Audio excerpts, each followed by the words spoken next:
So I think the biggest problem in everywhere in the world is the salary. People like teachers are living everywhere, living teaching jobs because they get paid less than the students. By the way, every student gets paid more than the teacher on graduation. So that's the reason the funding is the biggest problem. Nobody wants to fund education because smarter people are and they expect the industry to teach them, because a good society is where everybody is educated and thinking. So that's what we need. Teachers should be paid better, and then freedom for teachers to innovate.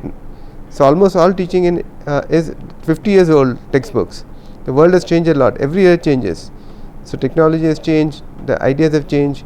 We learn about the moons of Jupiter, but we don't know what to eat. You don't teach our students what is healthy life, what is a good life, but we teach them about the planets. That's all useless information compared to information that they can use in real life.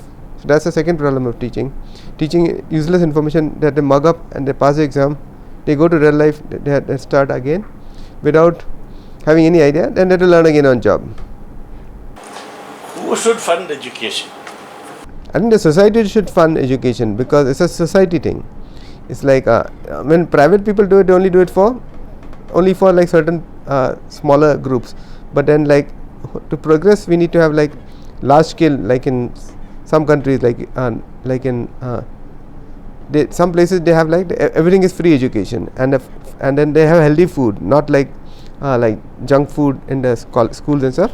So that health goes with the food, good health, good learning, and clean mind.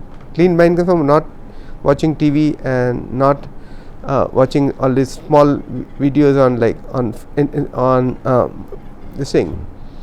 on phones and stuff.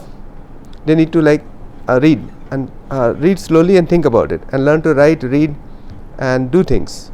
Kids need to do all that and spend time with parents at home and friends. People are more important than technology. So when you watch on TV, it doesn't allow you to think because it goes very fast. After every sentence you need to think, is it right? Is it just repetitive? Is it a right thing he's saying or not? TV, it changes the topic. The other guy will shout. So that shouting actually doesn't let you think. In a book you read the sentence, you think, okay, said eat like hamburger. They say, is it right or not? You need to think about it.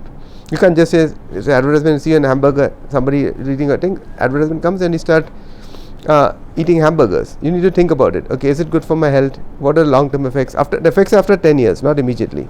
You can eat hamburger for 10 years, nothing will happen. Then after 20 years you may get cancer. So the correlation is very hard to establish. But then you can read online, and then so what I tell is like Google, it will only answer questions according to what you ask. If you ask stupid questions, it will give you stupid answers.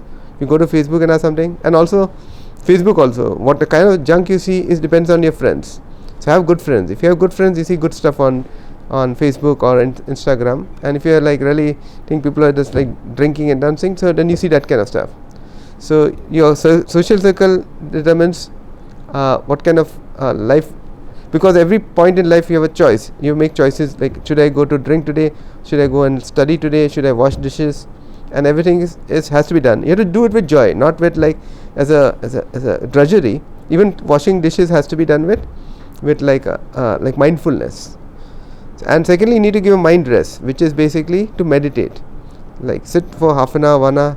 They say in America that if you don't have time to meditate, you need to meditate longer. If you are too busy, then you meditate. If you meditate half an hour every day. If you don't have time, meditate for 1 hour.